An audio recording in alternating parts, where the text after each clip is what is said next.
Okay, seniors, let's go ahead and finish off our Arthurian romance like mini unit here by covering a very famous Arthurian tale, and that's about his death. This is from something called Morte de Arthur, which means the death of Arthur, goodness, sorry about that, death of Arthur, but written by a guy named Sir Thomas Mallory, who's probably the most, I don't want to say most famous, maybe this, gosh, sorry, I keep biting my tongue today. The second most famous author of Arthurian romances. I would say Geoffrey of Monmouth maybe is first and Thomas Mallory's second, but I mean that 1A and 1B, who knows? But they're both really important. So, like Sir Gawain and the Green Knight, I'm not going to read this to you. Sorry, now I'm going to bleed my mouth, and that's disgusting. All right. I like Sir Gawain and the Green Knight. I'm not going to read this to you. I've made some highlights and hit the high points. Those of you who are not in class, you still need to read this, okay? Those of you who were, this is a great review. But those of you who weren't, don't just trust this. You need to go back and look at it. Now, Sir Gawain and the Green Knight's harder to read. This one's very simple, but it's still important. And again, what we're doing as we go through this is we're again looking for things that discuss chivalry and behaviors that the knights should have. This one's probably not as heavy as the last one was, but it still has got some in it that you definitely want to cover. Okay, I'm gonna just take these off because. But so let's look at. We're gonna be on page 185. Ah, sorry, that doesn't feel good. All right, so anyway, a little bit of background here. We're setting up for this final battle between Arthur and I'm trying to remember whether Mordred is his. No, this in this story he's his illegitimate son. So in some stories there he's his nephew and stuff like this, but in this one it's his illegitimate son. We're setting up this battle between Arthur and Mordred. And before the battle occurs, Arthur has traveled to France to kind of half-heartedly try to attack his former best friend Lancelot, who was having an affair with Arthur's wife Guinevere. It really Arthur knows he needs to deal with Lancelot in order to contain his power and to retain his power and to not look weak, but he really doesn't want to. He really cares about Lancelot. They're his friend. It's his friend, and his Lancelot means a lot to him. So anyway, eventually he has this dream that's mysterious. And he dreams about falling. He's in this weird chair. The image is on 185. And this image, he's in this chair, and below him is this big pit filled with all sorts of beasts, snakes, all sorts of crazy things.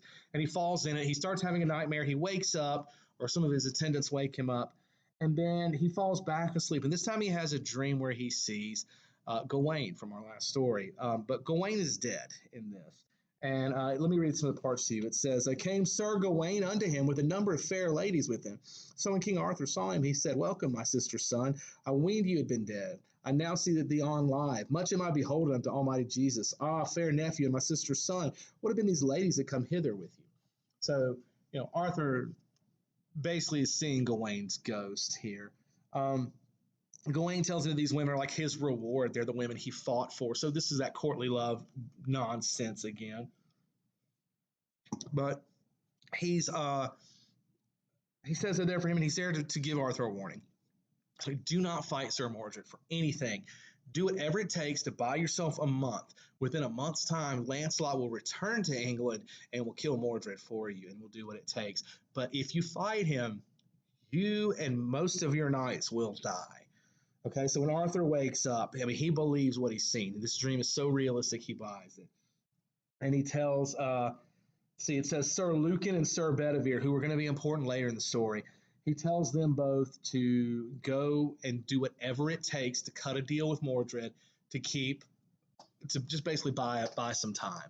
Give him whatever he wants. We just have to buy some time. But they cut a deal with him that is terrible, to be honest with you.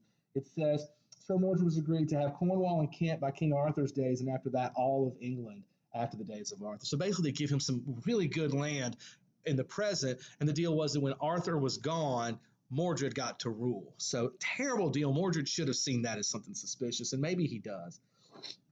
The next day they meet, they're going to sign a treaty. They both bring about 14 other knights with them, so 15 on one side, 15 on the other, because you have to count Mordred and Arthur. And they both give their men the same advice. If anything suspicious happens, if you see a sword come out on the other side, you fight them, because neither of them trust each other. Well, and this is where, is this a this is there's some questions here about, you remember we read Beowulf, we talked about the ancient Anglo-Saxons being very fatalistic, meaning they believe in the concept of fate. Well, this one is one where there's the concept of fate is questioned greatly. So when they meet at the center of the field to discuss things, a snake out of nowhere comes and bites at a knight.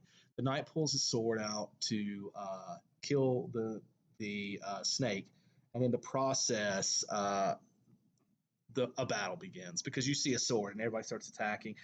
Arthur knows that this is a bad idea. He says, King Arthur took his horse and said, "Alas, this unhappy day," and so rode to his party, and Sir Mordred the likewise. So he knows at this point this is going to end badly. The battle occurs. It's a very short description. There's 2 paragraphs, but basically what we find out is basically it's a horrible fight, one of the worst they've ever seen, and basically every knight dies. Mordred loses everyone but himself. Arthur loses everyone but himself and Sir Lucan and Sir Bedivere. Everyone else is dead or dying. They're all out of the fight anyway. It says 100,000 died, and as of course, anytime you see numbers in these ancient stories of deaths, it's always, really that many, but it's a lot anyway. So at this point, Arthur's surveying the field and sees his 2 knights who are badly wounded, and he realizes that his kingdom is basically crumbling in front of him. And he gets furious. He sees Mordred over there, winded, leaning on his sword, and he decides, you know what, I'm going to kill this guy. Sir Lucan tries to stop him and tells him, look, if you let him go, then you have cheated fate or death. Because the deal was that if you fought Mordred, then you and most of your knights would die. At this point, you haven't died. So just let him go. Basically, they won the battle, as much as it can be said, because there's 3 of them left. There's only 1 on Mordred's side. So Arthur's going to have none of it. He's basically decided, this is, if I have to go out this way, this is what's going to happen. He grabs his spear. He runs towards Mordred and stabs him. If you look on page 188, you get a great image of it. So he stabs him right here in the rib cage with a spear. And Mordred's only got a sword, so a sword's not quite got the length of a reach of a spear. So in a very disturbing scene, Mordred grabs the spear and pulls himself closer to Arthur so that he can in turn smack Arthur with the sword on the head. Arthur's gravely wounded at this point. All right, so he's gonna die. All right, he's that wounded. So Arthur falls down. The other 2 knights come and try to help him. They carry him off and away from the battlefield. He asks one of the knights, I believe it's Sir Lucan, yeah, on page 190. He asks Sir Lucan to go and look at the field and see what's happening. And he sees something that's very symbolic. He goes up there, and the people, the peasants in the area, are looting the dead knights. They're looting their bodies. The knights who are still alive and dying, they're killing them and stealing all of their stuff. This shows the end of Camelot. Arthur's dream is dead at this point because everything the knights stood for, chivalry, all these things that were important are now over because people are grave robbing at this point. So pretty bad situation. Sir Lucan and Sir Bedivere come back. They're going to try to get Arthur some help. In the process, Sir Lucan tries to lift up the king, and his guts fall out. It's pretty disturbing. And the king realizes this, and he's like, oh my God, this guy's much more injured than I am. And he tried to help me. So the king, kind of mourns this. Sir Bedivere is also quite upset here because Sir Lucan was his brother. So he's just watched his brother die a painful, miserable death. At this point, Arthur knows he's about to die. So he asks Sir Bedivere to do him a favor. He says, I'm going to give you my sword Excalibur. I want you to take it to the lake. I want you to throw it in. Okay, so here's your test. When we talk about the elements of Arthurian romances, and the test was one of them, this is it. So he goes down to the edge of the water, and he sees how nice this sword is, and he sees how much, the sword is worth, and he's like, it's a shame to just throw this away. I'm just going to hide it here. He goes back to Arthur, and Arthur says, did you throw the sword away? And he's like, yes, I did. Arthur says, what did you see? And he's like, I saw nothing but waves. And Arthur's like, you're a liar. Go back and do what I said. So Sir Bedivere goes back. He finds the sword, and he's like, this is too important as a symbol, and to throw it away would just be a sinful thing. So he hides it again. Goes back to Arthur and tells him again, I saw nothing. Arthur calls him traitorous. He calls him a traitor unto me and untrue. And he tells him, you do this again. He says, you're delaying. It may cost me my life. So Bedivere returns, and this time he throws it in the water. Notice the pattern of 3. Okay, I told you this is so common in these writings. So he takes the sword, he throws it, and as the sword goes out into the water, a hand reaches up and grabs it and pulls it back down. When Bedivere returns to Arthur and tells him that, Arthur now knows he's actually done what he said. At this point, Bedivere takes Arthur to the lake shore, or the edge of the water, and a mysterious barge appears, and Arthur's loaded onto it with three women who are, mourning for him. They're supposed to be taking him to a place called Avalon to heal him, and so that he can return. But they're shrieking because they're worried that he's dead. The three women in here are kind of important. You have Morgan Le Fay, who in some stories is evil. All right, and in one version, I think she kills Arthur. So, but she's there, and then there's two other queens: the queens of North Gallus and the Queen of the Wasteland, which are again interesting areas.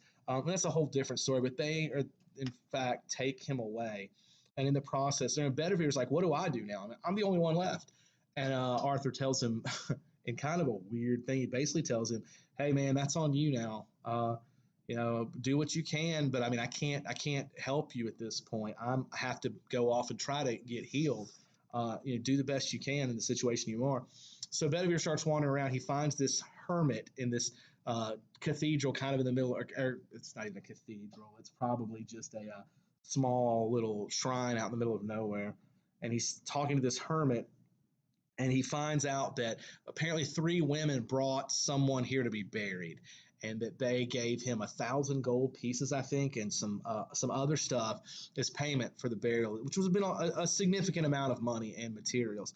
And he's buried. Now, Bedivere makes an assumption that this is King Arthur that's buried. We don't know that for sure. In fact, page 195 even points that out. It says, "The hermit knew not in certain that he was verily the body of King Arthur. For this tale Sir Bedivere, a knight of the Table Round, made it to be written." But Sir Bedivere's sure it's Arthur, and he decides at this point he's going to dedicate the rest of his life to praying there at Arthur's grave, and that's what he decides to do. Now, this hermit, by the way, is an important figure. He's the Archbishop of Canterbury, who was chased away by Mordred a while back. So, what am I trying to say? Bedivere at this point decides, I'm going to become a monk. I'm going to pray for Arthur. And the story and the Arthurian legend ends with this idea that there's not any evidence, though, that Arthur actually died. You get this image that there's still legends that he went off and was healed and is going to return when England needs him most. And this is a common element of most legends, this idea of a future redemption. And it says that many men say that it's written upon a tomb where he's supposed to be laying and waiting. It says, and then there's a really nice Latin phrase there on page 195, but it means, "Here lies Arthur, who was once king and king will be again." Or some say, here's Arthur, the once and future king. And again, the idea that he's going to return and regain his crown. And we see this in a lot of legends, okay? This idea of the death and the return are very common in some of these, regardless, all over the world points, okay? So in this one, again, we see some elements of chivalry, for sure. You can see some of the way that Bedivere behaves, even though he's not always perfect. He does do some of the way that Arthur behaves, trying to get vengeance for his knights, even though he knows the cost. He wants to, get vengeance for these people that Mordred killed. I see lots of different things you can look at in this section. So let me look real quick at our questions. Give me 2 seconds to find them. Make sure we kind of covered most of it. All right. Go to 5th period, 12. All right. There's a lot of questions here. Discuss the importance of this work and compare it to the previous one. Again, different author, different style of writing. Geoffrey of Monmouth versus, I think the last one, Geoffrey of Monmouth versus Sir Thomas Mallory. We go from poetry to prose, a lot of stuff like that. But this work is important in that, again, it shows the ending of Arthur, and it also offers a hope for a return. We talk about dreams. We talked about the dream, how important they are. They're typically used as a way to foreshadow something that's coming up. Dramatic irony. We all know that Arthur is going to die if he attacks. It's not even really dramatic irony, to be honest with you. It's more foreshadowing. Does anyone know? Does knowing what is about to happen cause problems for readers? No, it's actually a positive because you can kind of see that. Oh my goodness, we can see how it's unraveling before us, and you kind of cheer for his fate going to be cheated here or not. And it could have been. There's a big debate about whether if Arthur just decides to let Mordred go, would he have survived? And that's important. We talked about how the battle does literally and figuratively signal the end of time of prosperity. Very hopeful. Not very hopeful. Very doleful. Doleful meaning sad. Future ahead of them. We talked about the Sir Bedivere part. Okay, and then the last part's of an opinion question. So I think we're good. I think we covered everything. So hopefully that'll be useful for you guys. like I said, I still want you to read this if you didn't. And parts of it are difficult to understand, but if really all you have is me kind of retelling the story, and I'm not the greatest at that. So you might want to look back over it and make sure you hit the high points, all right? So anyway, guys, thank you again for your time. I'm going to end here and I'll go to doing some 11th grade poetry. So I hope that this was useful. I hope that it will be helpful. And I hope to hear from you again, or not hear from you again. I hope to see you again really soon.